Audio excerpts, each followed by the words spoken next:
Le soleil n'était pas encore au zénith, et pourtant, l'air pesait déjà comme une menace. On aurait dit que la terre entière retenait son souffle. 23 juillet 1831. Un champ de blé doré, ondulant sous une chaleur implacable. Et au bord de ce champ, une trentaine d'hommes aux bras croisés, silencieux, attendant l'échec. Pas un échec discret. Un échec public. Un échec humiliant. Au milieu d'eux, un jeune homme de 22 ans tient les rênes d'un cheval calme. Trop calme, peut-être, pour l'atmosphère tendue qui règne autour. Son nom n'a pas encore d'importance. Ce qui compte, c'est ce qu'il ose affirmer. 6 acres. 6 acres en une seule journée. Un murmure traverse le groupe. Certains rient. D'autres secouent la tête. Un homme, plus âgé, lâche d'un ton sec. Ton père a déjà essayé. Il savait quand s'arrêter. Le jeune homme ne répond pas tout de suite. Il observe le champ. Le vent dans le blé. La lumière sur les épis. Puis il dit simplement. Il ne s'est pas arrêté. Il a manqué de temps. La différence est subtile. Mais elle est immense. Son père avait passé des années à tenter de créer une machine capable de remplacer la faux. Des prototypes. Des ajustements. Des espoirs. Des déceptions. Puis le silence. Dans cette région, la récolte n'est pas une activité romantique. C'est une course contre le ciel. Un homme expérimenté peut couper, au mieux, un demi-acre par jour. À la main. Sous la chaleur. Le dos courbé. Les épaules brûlantes. Les mains en feu. Pour une ferme moyenne de 70 acres, cela signifie des dizaines de journées de travail compressées en 2 semaines. Avant la pluie. Avant le vent. Avant que le grain ne se perde. Et chaque journée coûte. De l'argent. De l'énergie. Des hommes. Car les jeunes quittent les campagnes. Ils partent vers les villes. Vers les ateliers. Vers des salaires plus stables que le hasard des saisons. Le système fonctionne encore, mais il se fissure. Le jeune homme avance sa machine jusqu'au bord du champ. Elle n'est pas élégante. Pas brillante. Pas spectaculaire. Un cadre en bois renforcé de métal. Une barre de coupe large. Une roue au sol. Des engrenages simples. Une lame qui glisse d'avant en arrière. Rien qui ressemble à une révolution. Et pourtant, tout se joue ici. Il ajuste la hauteur. Vérifie les fixations. Passe la main sur la barre de coupe comme on vérifie le pouls d'un patient fragile. Personne ne parle. Ils attendent le bruit de la casse. Le blocage. La fumée. Quelque chose qui confirme que l'ordre établi est en sécurité. Il fait un signe discret. Le cheval avance. La roue touche la terre. Tourne. Entraîne le mécanisme. La lame commence à bouger. Un va-et-vient régulier. Métallique. Hypnotique. Le premier rang de blé s'incline. Proprement. Sans arracher. Sans écraser. Les épis tombent sur la plateforme, alignés. Un homme près du devant se penche, observe la coupe. Il cherche une irrégularité. Une erreur. Un détail qui prouverait que c'est un accident. Mais la machine continue. Le cheval marche le long du blé, pas à travers. La barre avance. La lame coupe. Ce n'est pas rapide au point d'impressionner. Ce n'est pas bruyant au point d'intimider. C'est constant. Et c'est cela qui dérange. Parce que la constance est le langage de la vérité. 1 heure passe. La sueur coule sur le front du jeune homme. Il ne sourit pas. Il écoute. Il connaît le son normal. Il connaît le son du danger. Chaque vibration est un message. Derrière la machine, un homme rassemble les tiges tombées. Le travail humain n'a pas disparu. Il a changé. Ce détail ne passe pas inaperçu. On n'assiste pas à la disparition de l'homme. On assiste à la transformation de son rôle. À midi, une première estimation circule. Presque 2 acres. Le silence devient plus lourd. 2 acres avant le déjeuner, c'est déjà plus qu'un homme ne peut accomplir en une journée entière. Les rires ont cessé. Maintenant, il calcule. Un demi-acre par jour. 2 $ par homme. 40 journées nécessaires. Des centaines de dollars en jeu. Chaque rangée coupée est une soustraction invisible. Mais l'après-midi est long. Une machine peut fonctionner 1 heure. 2 heures. La vraie question, survivra-t-elle à la fatigue? La chaleur augmente. La densité du blé aussi. Un murmure se lève. Attendez qu'elle bloque. Le jeune homme ne répond pas. Il ajuste légèrement la vitesse d'avance. Il synchronise le mouvement. Il ne pousse pas la machine. Il l'écoute. 3 acres. La tension change de nature. Ce n'est plus un spectacle. C'est une évaluation. Le propriétaire du champ s'approche. Il s'accroupit. Passe ses doigts sur la coupe. Propre. Régulière. Moins de pertes qu'avec une faux mal affûtée. Il ne dit rien. Mais son regard a changé. Le soleil descend lentement. La lumière devient plus dure. Et puis, vers le milieu de l'après-midi, un son différent. Subtil. Presque imperceptible. La lame hésite. Une seconde. Deux. Puis elle s'arrête. Le cheval s'immobilise. Et le silence explose. Voilà. C'est ici que ça se termine. Certains hochent la tête comme si tout redevenait logique. Le jeune homme descend calmement. Il s'agenouille. Il ne panique pas. Il ne s'excuse pas. Il examine. Des tiges coincées. Un enchevêtrement dans la barre de coupe. Il libère le blocage. Vérifie l'alignement. Resserre une fixation. Quelques minutes seulement. Mais ces minutes pèsent lourd. Car ce n'est plus la coupe qui est jugée. C'est la capacité à continuer. Il se relève. Essuie ses mains sur son pantalon. Fait signe au cheval. La roue tourne de nouveau. La lame reprend son rythme. Régulier. Net. Et dans le champ brûlant, quelque chose vient de changer. Pas la machine. Pas le blé. Mais le regard des hommes. Et alors que la quatrième acre commence à tomber, une question silencieuse traverse les esprits. Et si ce n'était pas une folie? Mais le début de quelque chose qu'on ne pourra plus ignorer? Et si ce n'était pas une folie, mais le début de quelque chose qu'on ne pourra plus ignorer? La question flotte dans l'air chaud, invisible mais lourde. La machine avance de nouveau, comme si l'interruption n'avait jamais existé. Le cheval garde le même pas régulier. La roue entraîne la lame. Le va-et-vient reprend. Rien de spectaculaire. Et c'est précisément ce qui dérange. Parce qu'un miracle peut être expliqué par la chance. Mais une régularité oblige à réfléchir. La quatrième acre se dessine derrière eux. Le blé tombe en ligne nette, presque discipliné. Les hommes ne rient plus. Ils observent. Ils écoutent aussi. Le moindre bruit suspect serait accueilli comme une confirmation. Le moindre grincement deviendrait une preuve. Le jeune inventeur marche à côté de sa machine, une main posée sur le cadre. Il ne regarde presque pas la foule. Il regarde les engrenages. Il écoute la cadence. Il sait que le vrai test commence maintenant. Car la chaleur fatigue tout. Les hommes. Les chevaux. Le métal. Une machine qui coupe 2 acres peut impressionner. Une machine qui en coupe 5 commence à menacer l'ordre établi. Un homme derrière murmure. Le bois va travailler avec la chaleur. Un autre répond. Les boulons vont céder. Ce ne sont pas des moqueries. Ce sont des souvenirs. Ils ont vu des outils prometteurs échouer après quelques heures. La confiance, ici, ne se donne pas. Elle se mérite. 4 acres et demi. Le propriétaire du champ refait ses calculs, mentalement. Il ne parle pas, mais son front est plissé. Moins d'hommes. Moins de jours. Moins de dépenses. Mais aussi, moins de dépendance à la météo.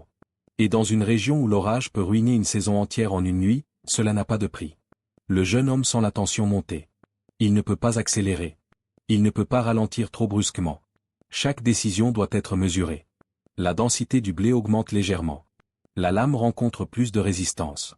Un frisson traverse le cadre. Presque imperceptible. Il le sent dans sa paume. Pas assez pour alerter la foule. Assez pour inquiéter celui qui connaît chaque pièce par cœur. Il ajuste la trajectoire. Réduit la pression. Laisse le mécanisme respirer. C'est un dialogue silencieux entre l'homme et la matière. 5 acres approchent. Le soleil descend lentement. L'ombre s'allonge derrière eux. La lumière dorée donne à la scène une beauté étrange. Comme si la nature elle-même observait. Et puis, à un coup. Léger. Mais réel. La lame ne s'arrête pas cette fois. Elle hésite. Une fraction de seconde. Puis continue. Le jeune homme serre les mâchoires. Il sait ce que cela signifie. Une pièce subit plus de stress que prévu. Il ne peut pas l'ignorer longtemps. Mais s'il s'arrête trop tôt, il perdra l'élan. La 5e acre tombe. Le silence est total maintenant. On n'entend plus que le rythme mécanique. Régulier. Presque hypnotique. Un homme qui riait le matin s'approche doucement. Il ne rit plus. Il demande. Combien coûterait-elle? La question est posée à voix basse. Et cette question est plus puissante que tous les applaudissements. Parce qu'elle signifie que l'impossible est devenu envisageable. Le jeune inventeur ne répond pas encore. Pas tant que la 6e acre n'est pas assurée. Il continue. Le champ semble infini, et pourtant la fin approche. Puis le choc survient. Plus net cette fois. Un claquement sourd. La lame ralentit brutalement. Le jeune homme lève immédiatement la main. Le cheval s'arrête. Le silence revient. Plus lourd que jamais. C'est différent de tout à l'heure. Cette fois, ce n'est pas un simple amas de tiges. Il s'agenouille. Passe la main le long d'une tige métallique essentielle au mouvement. Il la sent avant même de la voir. Une légère courbure. Subtile. Mais dangereuse. Si elle cède complètement, le mécanisme se désalignera. Et alors, ce sera terminé. Un murmure traverse la foule. Voilà. Certains hochent la tête. La logique reprend ses droits. Le métal fatigue. Toujours. Le jeune homme ne répond pas. Il ouvre calmement sa sacoche. Il en sort une pièce identique. Une pièce de rechange. Ce simple geste change l'atmosphère. Il n'est pas surpris. Il était préparé. Il desserre les fixations. Retire la tige légèrement déformée. Vérifie les connexions adjacentes. Chaque mouvement est précis. Calme. Il ne travaille pas comme un rêveur. Il travaille comme quelqu'un qui a déjà échoué assez de fois pour savoir où les choses cassent. Les minutes passent. Personne ne parle. Même le vent semble attendre. 30 minutes environ. Pas une heure. Pas une capitulation. Une réparation. Il replace la nouvelle pièce. Teste le mouvement à la main. La lame glisse d'avant en arrière, librement. Il se relève. Regarde brièvement le propriétaire du champ. Aucun mot. Juste un signe. Le cheval repart. La roue tourne. La lame reprend son rythme. Régulier. Sans tremblement. Et quelque chose change encore. Ce n'est plus une démonstration. C'est une preuve. Car ce qui vient de se produire n'est pas un échec. C'est une blessure, suivie d'une guérison. Et dans le monde réel, ce sont les outils réparables qui survivent. 5 acres et demi. Le soleil descend plus vite maintenant. La lumière devient plus douce. Mais le temps, lui, se raccourcit. Le jeune homme sait qu'il ne peut plus se permettre une autre pause. Il maintient une allure stable. Pas de précipitation. La précipitation détruit tout. Les hommes observent autrement. Ils ne cherchent plus la chute. Ils cherchent la solidité. Chaque rangée coupée est désormais une question silencieuse. Si cela fonctionne ici, sous cette chaleur, dans ce blé dense, alors pourquoi cela ne fonctionnerait-il pas ailleurs? La 6e acre se rapproche. On pourrait presque la sentir. L'air semble plus dense. Les regards sont fixés sur la lame. Le cheval avance. La machine tient. Et au moment où la dernière bande de blé nécessaire pour atteindre le chiffre promis commence à tomber, personne ne respire. Parce qu'ils savent tous qu'ils ne sont plus simplement en train de regarder une machine. Ils sont en train de regarder une limite se fissurer. Et quand la 6e acre est enfin couchée au sol, nette, alignée, irréfutable, le jeune homme ne s'arrête pas. Il continue encore. Quelques mètres de plus. Comme pour s'assurer que ce n'était pas un hasard. Et c'est à cet instant précis que le doute change de camp. Et c'est à cet instant précis que le doute change de camp. La machine continue d'avancer, au-delà du chiffre promis. Quelques mètres de plus. Quelques rangées supplémentaires. Ce n'est plus une question d'orgueil. C'est une question de vérité. Le soleil commence à descendre, mais il reste assez de lumière pour voir clairement ce qui se dessine derrière eux, une surface nette, régulière, indiscutable. 6 acres sont déjà tombés. Et pourtant, le jeune inventeur ne lève pas la main. Il laisse la lame poursuivre son rythme. Comme pour ancrer le moment dans la réalité. Le cheval souffle, mais sans agitation. La cadence reste stable. 40 mouvements par minute. Ni plus, ni moins. La précision est devenue presque apaisante. Les hommes ne parlent toujours pas. Ils ne cherchent plus la faille. Ils cherchent la confirmation. Le propriétaire du champ s'avance lentement, marchant le long des rangées coupées. Il examine la hauteur des tiges. Il vérifie les épis tombés. Il observe la densité restante. Il calcule. Pas seulement l'argent. Le temps. Et dans une récolte, le temps est une forme de richesse plus précieuse que l'or. 6 acres et quart. Le jeune homme lève enfin la main. Le cheval s'arrête. La roue cesse de tourner. Le silence qui suit est presque irréel. Toute l'après-midi, ce champ vibrait d'un rythme métallique régulier. Et soudain, plus rien. Seulement le vent. Le propriétaire s'arrête face à lui. Il se regarde. Il n'y a pas de sourire exagéré. Pas d'embrassade. Pas de triomphe. Juste une question, posée calmement. Combien pour en construire une? La voix n'est plus moqueuse. Elle est pratique. Et cette différence vaut plus que tous les applaudissements. Le jeune homme répond simplement. Les matériaux, environ $75. Un murmure discret traverse le groupe. Ce n'est pas une somme négligeable. Mais ce n'est pas hors de portée.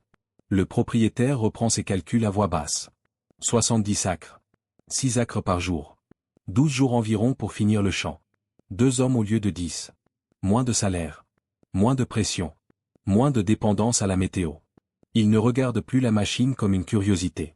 Il la regarde comme une solution. Un autre homme s'approche. Et si une pièce casse? Elle se remplace. Par qui? Par n'importe quel forgeron compétent. Les réponses sont simples. Sans promesse excessive. Il n'essaie pas de vendre un miracle. Il vend une possibilité maîtrisée. La foule se détend légèrement. On ne parle plus de folie. On parle de délai de fabrication. de disponibilité, de solidité sur une saison entière. Le jeune inventeur écoute. Il répond. Il explique que la pièce qui a plié était volontairement plus simple à remplacer que l'engrenage principal. Que mieux vaut une petite faiblesse contrôlée qu'une rupture catastrophique. Certains hochent la tête. Ils comprennent ce principe. Dans leurs propres outils, ils ont toujours préféré une pièce sacrificielle à une réparation coûteuse. La discussion dure longtemps. Le soleil descend encore.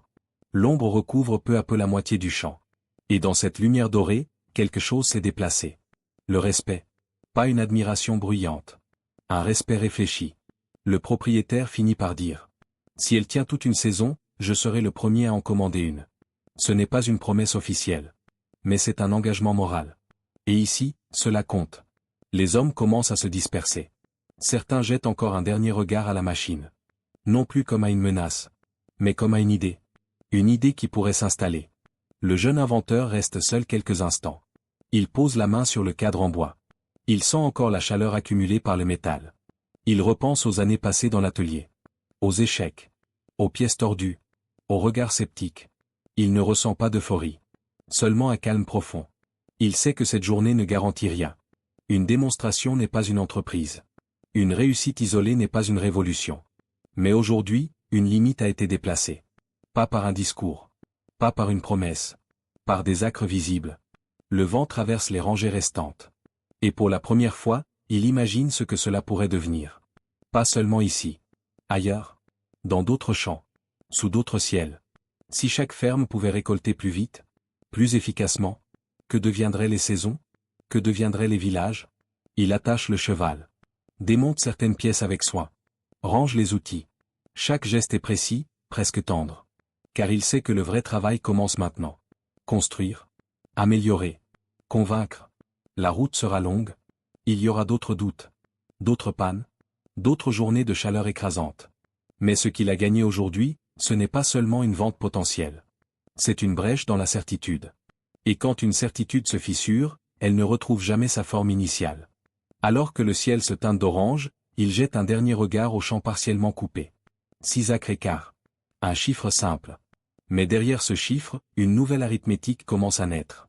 Et il ignore encore à quel point cette arithmétique va transformer bien plus qu'un seul champ. Et il ignore encore à quel point cette arithmétique va transformer bien plus qu'un seul champ. Les jours suivants ne ressemblent pas à un triomphe éclatant. Ils ressemblent à du travail. Du bois à ajuster. Des lames à affûter. Des pièces à redessiner légèrement pour mieux répartir la tension. La démonstration a ouvert une porte. Mais une porte ouverte n'est pas encore un passage fréquenté. Le propriétaire du champ revient le voir une semaine plus tard. Pas pour applaudir. Pour poser des questions précises. Combien de temps pour en construire une autre? Combien d'heures d'entretien par semaine? Combien de saisons avant remplacement complet? Ce sont des questions sérieuses. Et les questions sérieuses sont un bon signe.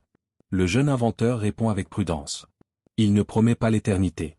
Il parle d'amélioration continue. Il explique qu'il peut renforcer certains points faibles.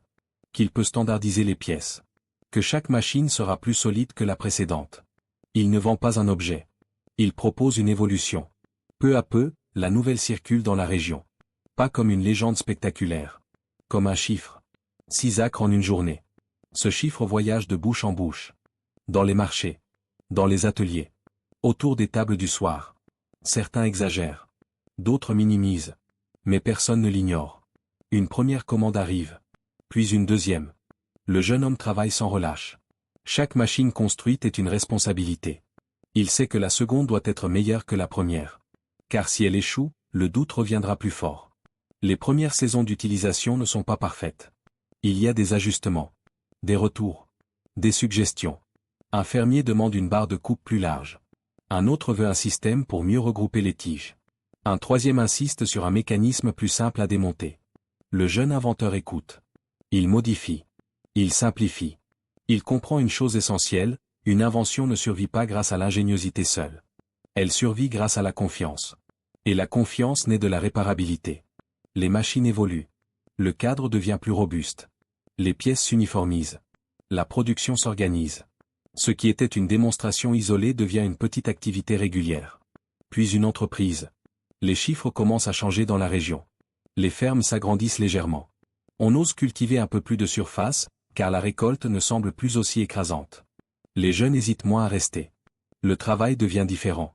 Moins écrasant. Plus stratégique. Ce n'est pas une révolution visible. C'est une transformation silencieuse. Quelques années plus tard, l'inventeur décide de déplacer son activité vers une ville en pleine expansion. Plus proche des voies de transport. Plus proche des nouvelles terres cultivées. Il ne cherche pas la gloire. Il cherche l'échelle. Car il a compris une chose le jour de la démonstration. Le véritable obstacle n'était pas le blé. C'était la limite acceptée. Tant que chacun croyait qu'un homme ne pouvait couper qu'un demi-acre par jour, les fermes restaient petites. Les ambitions restaient modestes. Les récoltes restaient contraintes. En changeant cette limite, il a déplacé bien plus qu'une lame. Il a déplacé une frontière invisible. Les commandes augmentent. Les machines quittent la région. Elles voyagent vers d'autres États. Chaque nouvelle ferme équipée répète le même cycle. Doute. Observation. Première saison prudente. Puis adoption. Les statistiques agricoles commencent à évoluer. Plus de blé récolté. Moins de jours nécessaires. Moins de pertes dues aux intempéries. Et surtout, moins de corps épuisés. Les champs ne deviennent pas silencieux. Mais ils deviennent plus efficaces. Les hommes ne disparaissent pas. Ils se redéploient. Certains se consacrent à d'autres cultures. D'autres développent des activités artisanales. D'autres encore participent à l'essor des villes. Une limite mécanique s'est transformée en possibilité sociale. Des décennies passent. Les machines s'améliorent encore. Des mécanismes automatiques remplacent peu à peu certaines tâches manuelles. Les barres de coupe s'élargissent. Les structures se renforcent. Mais le principe fondamental reste le même. Une roue. Un mouvement transformé. Une lame qui glisse. Et derrière ce mouvement, une idée simple. Ce qui semble naturel est parfois simplement mécanique. Et ce qui est mécanique peut être repensé. Les chiffres nationaux finissent par refléter cette transformation. La production agricole augmente fortement. Le coût de la récolte diminue. De plus en plus de personnes quittent le travail manuel des champs pour d'autres métiers. Les villes grandissent. Les industries émergent. Les universités accueillent davantage d'étudiants. Tout cela ne se produit pas en une nuit. Mais chaque progrès discret s'additionne. Et à l'origine de cette chaîne d'événements, il y avait une journée de chaleur écrasante. Un champ. Une machine qui s'est arrêtée 2 fois. Puis qui a redémarré. Le jeune inventeur vieillit. Son entreprise grandit. Il voit ses machines copiées, améliorées, adaptées. Cela ne le choque pas. Car il sait que l'idée ne lui appartient plus. Une fois qu'une limite est brisée, elle ne peut plus être réinstallée. Et souvent, ce ne sont pas les grandes explosions qui changent le monde. Ce sont les ajustements patients. Les démonstrations silencieuses. Les preuves répétées. Et un chiffre, répété suffisamment de fois pour devenir une nouvelle normalité. 6 acres. Un chiffre simple. Mais derrière lui, une nouvelle manière de penser le travail venait de naître. Et ce changement ne faisait que commencer. Et ce changement ne faisait que commencer. Les années ont passé, mais l'écho de cette journée ne s'est jamais vraiment dissipé. Au début, ce n'était qu'une poignée de machines. Puis des dizaines. Puis des centaines. Chaque nouvelle installation suivait le même schéma. Un fermier hésitant. Un voisin sceptique. Une première saison prudente. Puis, lentement, l'évidence. Les récoltes se terminaient plus tôt. Les pertes diminuaient. La pression des nuages noirs à l'horizon devenait moins oppressante. Ce n'était pas spectaculaire. C'était pratique. Et le monde change davantage grâce aux pratiques qu'aux spectaculaires. L'inventeur, lui, continuait d'améliorer ses modèles. Il n'oubliait jamais la chaleur de ce premier chant. Ni le bruit de la lame qui s'était arrêtée. Ni les regards qui attendaient son échec. C'est ce souvenir qui guidait ses choix. Il simplifiait encore les mécanismes. Renforçait les points sensibles. Rendait chaque pièce plus facile à remplacer. Il avait compris que la solidité ne signifie pas absence de faiblesse. La vraie solidité, c'est la capacité à réparer rapidement. Et cette philosophie allait bien au-delà d'une machine agricole. Les exploitations agricoles s'agrandissaient peu à peu. Non pas par orgueil. Mais parce que c'était enfin possible. Ce qui prenait autrefois 40 journées d'efforts intensifs pouvait désormais être accompli en une fraction du temps. Les familles respiraient davantage. Les saisons devenaient moins cruelles. Les jeunes, autrefois condamnés à passer toute leur vie derrière une faux, voyaient d'autres horizons. Certains restaient, mais avec une vision différente du travail. D'autres partaient vers les villes naissantes, vers les ateliers, vers les écoles. Ce mouvement silencieux transforma la société. Car lorsque moins de bras sont nécessaires pour nourrir un pays, ces bras construisent autre chose. Des routes, des ponts, des usines, des idées. La proportion de la population travaillant exclusivement aux champs diminua progressivement. Et derrière cette évolution se cachait une réalité simple. Une limite ancienne venait d'être déplacée. Ce n'était pas une limite naturelle. C'était une limite technique. Et une limite technique peut toujours être redessinée. L'entreprise grandit. Elle s'installa près des grands axes de transport. Se rapprocha des nouvelles terres cultivées. Les machines partirent vers d'autres régions. Elles traversèrent des plaines immenses. Elles s'adaptèrent à des climats différents. Chaque fois, la même scène se répétait. Un doute initial. Un test prudent. Puis un changement irréversible. Bien sûr, l'inventeur ne fut pas seul longtemps. D'autres observèrent. D'autres copièrent. D'autres améliorèrent encore. C'est ainsi que le progrès fonctionne. Il ne reste jamais isolé. Il se diffuse. Il se transforme. Il devient collectif. Des décennies plus tard, les machines agricoles étaient méconnaissables comparées aux premiers modèles en bois et métal. Plus larges, plus rapides, plus puissantes. Mais le principe essentiel restait le même. Un mouvement simple, répété avec constance, transformé en efficacité. Lorsque l'inventeur repensait à cette journée de juillet, il ne se souvenait pas d'un triomphe. Il se souvenait d'un silence. Ce moment précis où la machine s'était arrêtée. Où les regards avaient jugé. Où tout aurait pu basculer vers l'humiliation. Et il se souvenait d'avoir choisi de réparer, calmement. Pas d'abandonner. Pas d'argumenter. Réparer.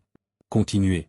Cette décision, en apparence minuscule, avait eu des conséquences immenses. Car ce que les hommes présents ce jour-là avaient vraiment vu, ce n'était pas une machine parfaite. Ils avaient vu une machine imparfaite, qui tenait ses promesses. Et c'est cela qui change tout. Dans la vie, les systèmes parfaits n'existent pas. Les saisons sont imprévisibles. Les outils s'usent. Les plans se heurtent à la réalité. Mais lorsqu'une idée peut s'adapter, se corriger, continuer, elle devient plus forte que le doute. Des années après, les chiffres agricoles du pays racontaient une histoire que peu avaient anticipée. Plus de production. Moins de main-d'œuvre nécessaire. Des coûts réduits. Et derrière ces statistiques se cachait une transformation humaine. Des millions de personnes purent consacrer leur énergie à d'autres domaines. À l'éducation. À l'innovation. À la construction de nouvelles industries.